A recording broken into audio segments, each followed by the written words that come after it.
Good afternoon and welcome to Good Journeys Tarot. I'm Rosemary. Happy New Year, everyone. So today we're doing a little bit of different setup for my camera and testing that out. Looks like I probably will have to invest in a microphone because the one on my laptop doesn't pick up very well, and I don't think that the headset is going to give the best audio either. However, this is where we are right now. I'm going to be doing the first 5 days of Ethony's 31 Days of Tarot. The reason I've chosen to do it a week at a time is because, one, I'm still recovering from surgery, and at least until April, when I'm 6 months out, I'm going to be having varying levels of energy. So it's easier for me to do one video when I have the time and the energy than to try to do a video every day. And the other reason is that I may not have comments on every day. This week, I happen to actually have comments. Day one was, what goodies did the holidays bring? Well, the simple answer is cash. No one I know would ever buy me anything tarot related. The people that I know who have no problem with my tarot aren't the type of people that I usually exchange gifts with or anything. So I did actually use the cash for some tarot related things. I crowdfunded 2 decks. One is the Tarot Bot deck, which encompasses 2 of my interests, one being sci-fi, the other being the tarot. And also the imagery reminded me a bit of a print of a painting I have in my bedroom. So I'm very excited about that deck. All of the cards are completed for it. I will put the link in the comments below. And I will also put the link for the other deck, which is Ride or Wait.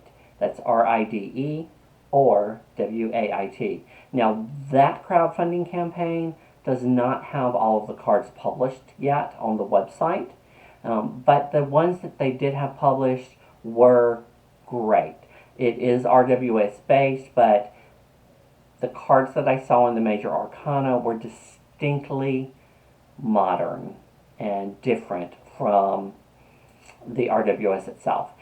The other thing about the deck that I liked was the coloration. It is very vibrant and colorful, but it's not like the Sugar Fury Gumdrop kind of colors. It's vibrant without being fluorescent or pastel or anything like that. It's beautiful. You just have to hop over and see it. The link will be below.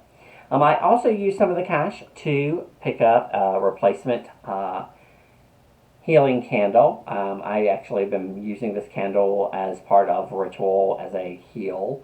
I burn it like for 30 minutes every day while I'm exercising or I'm icing my leg or whatever the case may be. This is, I think, my 3rd or 4th one of these that I've used this last year. I also purchased this candle, and despite the fact that it says soulmate, I bought it because of the intention written on it and the smell for a ritual that I've been doing for a couple of years now related to equality and safety for the LGBT community. And so my candle that I had, which was in a canister, I've used all of. So I wanted to find a candle that would fit into that canister that I could continue to burn as part of that ritual. And so I chose this particular candle, not because it says soulmate, but because of the aroma and the intention that is on the candle itself. So looking forward to using that. I also got this great piece of fluorite. And I don't know if this will come through on my camera, but this is the first time I found a piece of fluorite that had every possible color of fluorite. There is green and blue and purple. It's just gorgeous, and I am in love. It is going to join the crystals you see over my shoulder there to complete a set of 7 crystals associated with each chakra for an altar here in my study. The last thing that I purchased is Shuffle Tarot's Fault. One of the things I had thought about picking up at some point was the runes, and Shuffle Tarot is doing a series of videos on the runes, their meanings, and various other things associated with the runes, and I'm following along with her. So I wanted a set of runes really quickly, and Amazon, I couldn't decide whether I wanted crystal ones or wooden ones. And you may hear my cat playing in the background, or my dogs. There she goes. Um, but I found this deck at a local metaphysical shop, and this set is wooden, which is kind of what I wanted. It'll lay flat, which is something I needed. I mean, it also has a book, which, first glance of the book, it's following pretty much what Shuffle Tarot is sharing on her site. So that was great. I was happy to have a whole set, book, and runes to go together. So hopefully this will come in handy as I study with her. And I'll put the link to her channel below in case you're interested in looking at runes as some new divinatory method for the year. This day 2 was your 5 favorite tarot decks of 2019. So Ethony said these were ones that you acquired. And believe it or not, most of my decks were acquired this year. I was shocked to learn I purchased a deck almost every other week. And some of the decks I thought I had for a couple of years have only been here 12 months. One of those is the Sacerabito, which I think by now everyone has seen me talk about and has seen somewhere on the internet. These cards are just beautiful. Her pages are some of my favorite pages. Let's see if we can get one of those out here. There's the Three of Cups, which is my card of the year. A great night card. That would be my dog Pogie.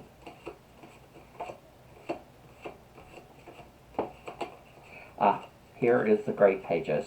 So that's the Page of Wands. Really love the Sacerabito Tarot. I'm enjoying working with it. Though, I have gotten newer decks, so it's a little bit on the back burner at the moment. I also received the Crow Tarot, which is one of the favorites that I purchased this year of the 20 odd decks that I got. Funny story about this deck is I actually started to kickstart this deck. And because I loved the images, they were beautiful. I liked crows, are definitely a thing that I enjoy and that I work with to some extent. But I did not like the backs of the cards on the Kickstarter campaign, and so I said, well, you know what, maybe this isn't for me. Then they published this deck with this card back, which is Stylized Feathers, and I loved it. I thought it was great. I think it goes great with the deck itself. The backs before, to me, were just too overwhelming with the rest of the deck. So, but that's just my 2 cents. And I have enjoyed working with the Crow Tarot this year. The third deck that I have acquired this year that I've really enjoyed, and which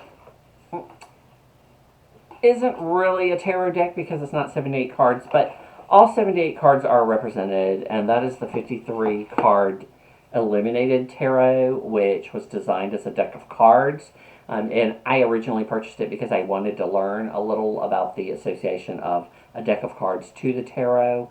I do like some of the interesting choices that were made with combining a major arcana and minor arcana cards in this deck, as well as how it does show the pips that you would traditionally see on a playing card in most of these cards, but it also makes a picture.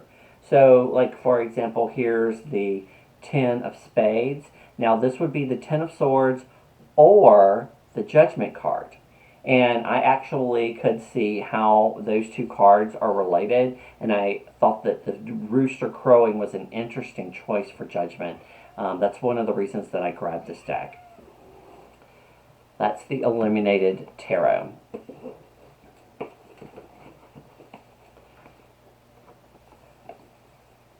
The Lightseers Tarot, which I think everyone's showing on their channel right now.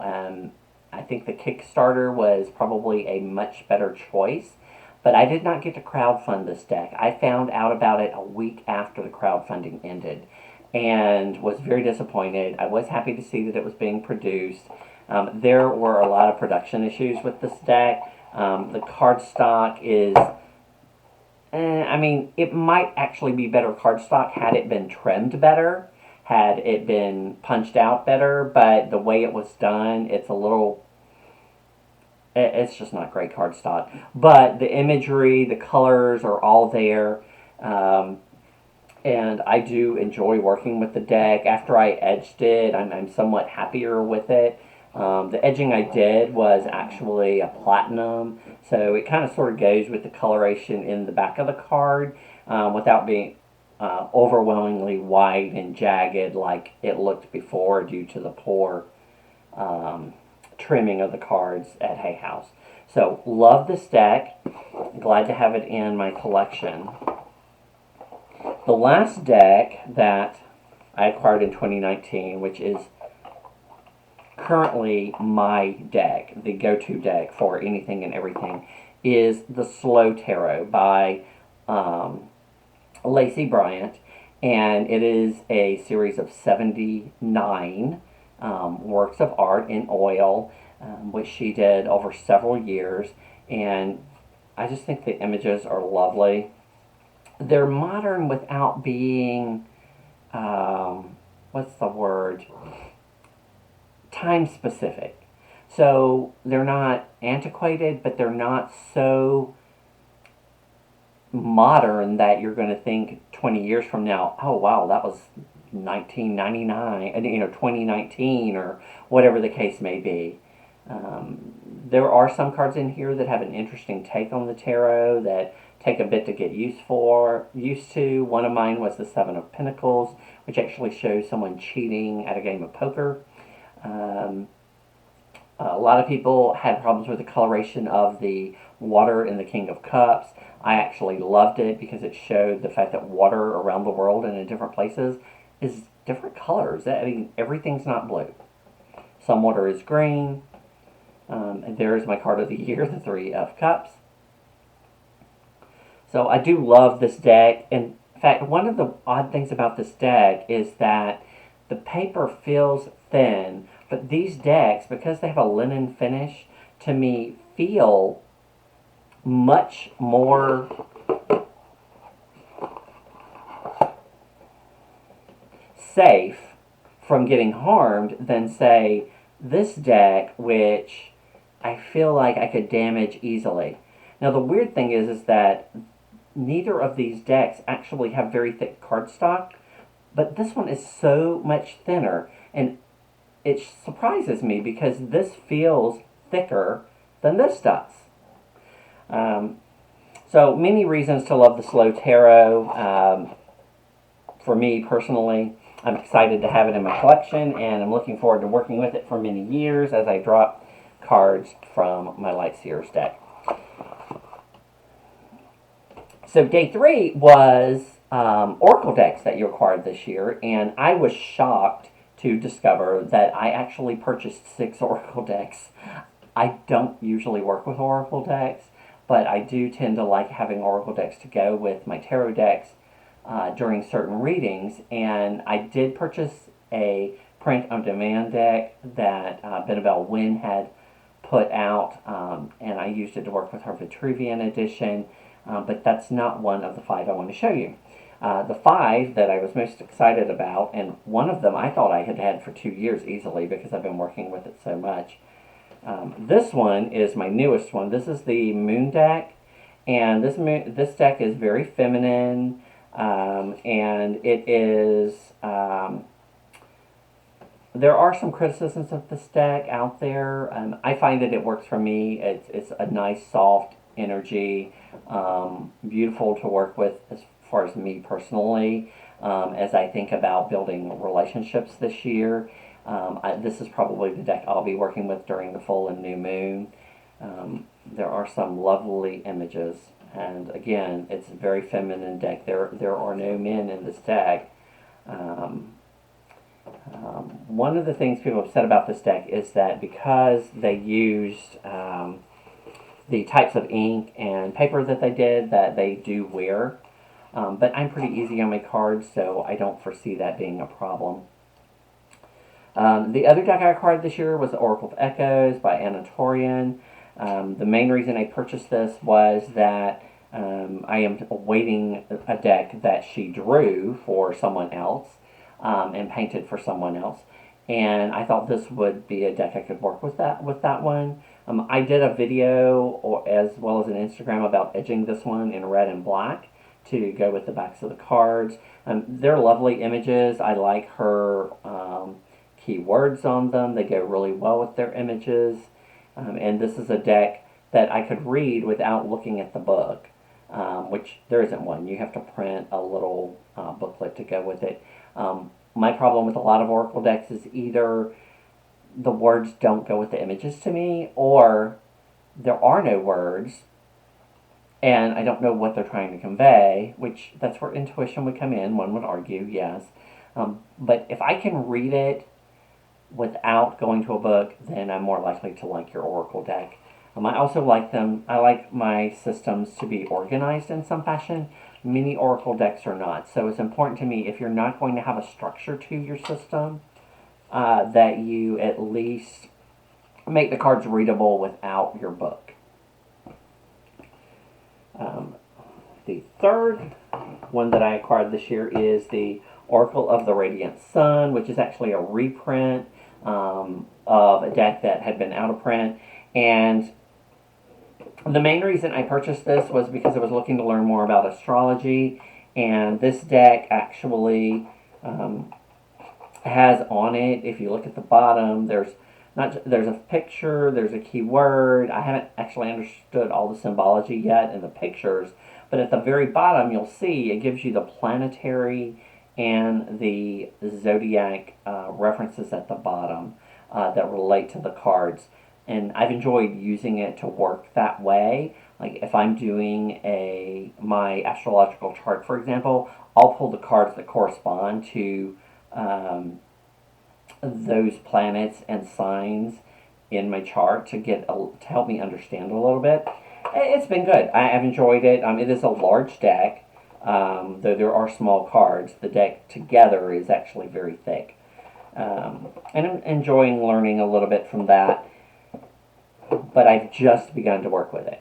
A deck I have not worked with yet is the Chakra Wisdom. That is actually slated to be my Sunday studies this year. I already know that I'm probably not going to buy into everything that the author says, but I think that I'm going to get a lot out of this deck over the course of the next year as I work with each card individually, much like I did the Spirit Keeper's Tarot over the last year and a half or so. The last deck that I purchased, Oracle-wise, was actually the first Oracle deck I purchased that I actually made use of. It's probably my most used Oracle deck, and that is The Creatures of the Moon by Rebecca Schonecker. And I've talked about this deck extensively in other videos. But on one side, you'll see it has the moon phases. On the other side, it has the creatures as well as keywords. There are stories in her book to go along with these, as well as rituals for the various moon phases. It's a beautiful deck. I enjoy working with it. I've used it for every new and full moon reading for the last year. So it'll probably be taking a little bit of a break as I work with the moon deck this year. Okay, day 4. Day 4 was your most used tarot decks in the last decade. That's a no-brainer for me. The very first one that came to mind, of course, would have to be the original Rider-Waite deck, which was the one with the blue backs that everybody recognizes. When I first, this was actually my second deck, but the first deck I purchased was a pip deck, and so I had to go out and buy another deck so I could learn with the pictures on the cards better. And so as you can see, I actually have been making notations on this deck because it's my older deck, and it's a deck that I don't read with on a daily basis anymore because I now have the Centennial deck, which you all know the Centennial deck is the same Rider-Waite images, just on better cardstock, better coloration, And I actually did edge mine. I don't know if it comes off on here, but it's edged in a pale gold color. Um, and those were the two that I used most over the last decade until 2 years ago.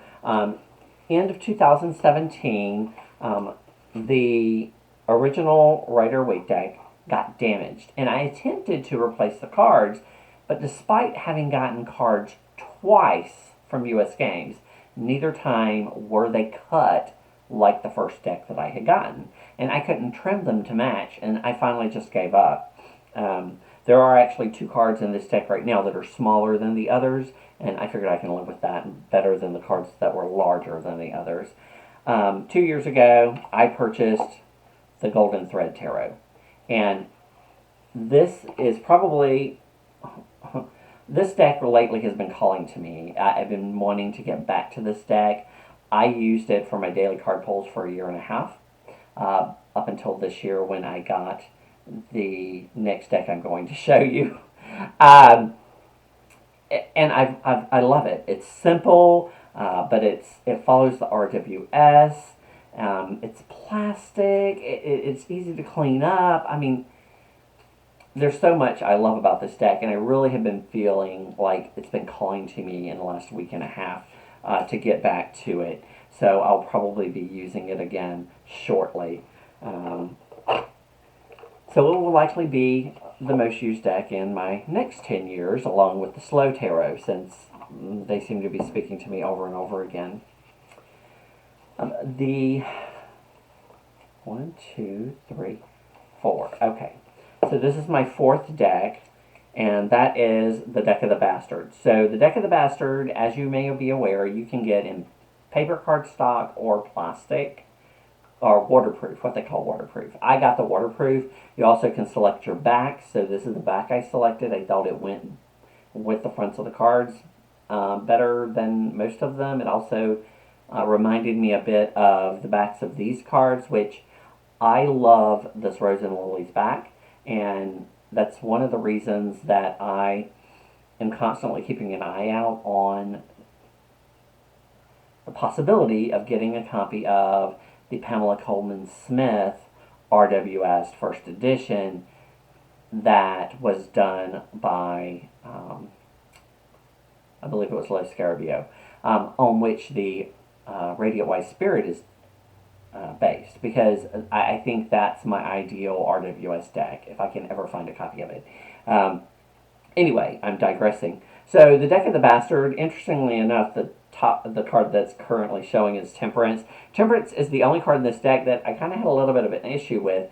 I really want to know what's in her hand. Nobody seems to know. So if you know, put it in the comments. What is this thing in Temperance's hand? The closest that we have come, my friends and I, if it'll focus, I don't know if it will, is that it might be a device that they use to place over women's mouths to keep them quiet. But other than that, we're not sure what that device is. So if you have any ideas, let me know. Again, this deck has images from both the RWS as well as from other decks, and it replaces the pentacles with coins, and it's quite a fun deck. I really enjoy working with it. I love the way that this waterproof edition shuffles, and I also enjoy the fact that nobody's going to damage these cards if I take them somewhere. There's our strength card. So I do love this deck. It was used most because it was my daily card pull deck this year. So I've used it at least 365 times. Unlike some of my other decks. Another deck that has gotten the most use over the last decade is going to be the Spirit Keeper's Tarot, and that's because I purchased it in 2018, and I worked with it almost nonstop up until October of this year. And so you're probably familiar with it. I'm going to show you the black and white edition because that was the one that I did work with the most out of the two. The other being the Vitruvian edition, which is kind of sepia toned. I do love some of her takes on the cards. This is one of my favorite takes on the card because this is basically a little bit of divination in itself inside the tarot. Each of these cups has a specific meaning and representation in her book of maps. And so you can kind of like choose one and then get further information about that specific cup. Of course, I love the fact that she included the Temperance card as the stained glass window and the Four of Swords. It's a deck that many people in the tarot community are familiar with at this point, but that would be the Spirit Keeper's Tarot. So those are the 5 decks that I have used the most over the last decade. And finally, day 5 in Ethony's 31 Days of Tarot is what has using the tarot taught you. And what using the tarot has taught me over the last decade has been is that life is what you make it. You know, we often debate whether tarot is predictive, and the conclusion I've come to is that the tarot presents the opportunity for serendipity. If we follow the guidance that we are provided and we achieve or avoid the things that the tarot is pointing out to us, that's serendipity. And then at the end, it looks like to us that it is predictive. And so in that way, the tarot has taught me that life's what you make it, okay? If you make the decision that you are going to have it all, or that you're going to fulfill your life's ambitions, and you do so, well, that's not just the prediction of having gotten this card, but that is serendipity. That is you working towards the things you want. And while the tarot is very useful for understanding yourself and giving you guidance and direction on your path, things are not going to happen without you. I want to thank everyone who has hung out with me for this longest video of my YouTube career. Look forward to hearing more about Ethony's 31 Days of Tarot next Sunday as I do days 6, 7, 8, 9, 10, 11, 12. And I hope that I will have a more successful year on YouTube this year. I did actually do about a video a week last year. This is marking my 1-year anniversary, and I'm looking forward to the new year, hopefully developing further my video skills and getting some better software and equipment that will allow me to do the things that I really want to do for all of you. Until next time, good journeys. Don't forget to like and subscribe. I need to hit that magic 99 so that I can start doing lives for you guys.